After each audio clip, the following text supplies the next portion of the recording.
making a castle. My mom cut 3 sides of the box so it opens up easily.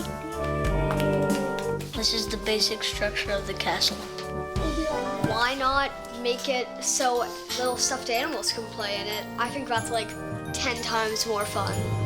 Cardboard is sturdy. You can cut it.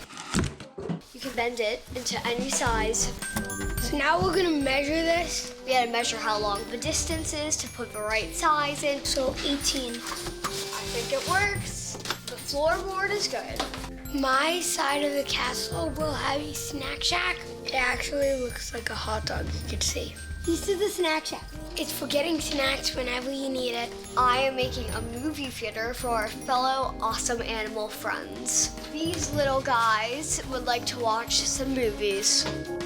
Maxwell made the ridges to make it look more like a castle. I'm using these fasteners to make sure they stay up. And now it's time to play. I am Adam. Please come in. The Queen wants you to go to the computer lab.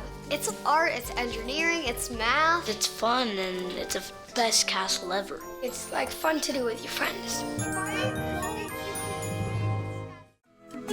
You can also watch full episodes and play Pinkalicious and Peter Pick games anytime on the PBS Kids video and games apps.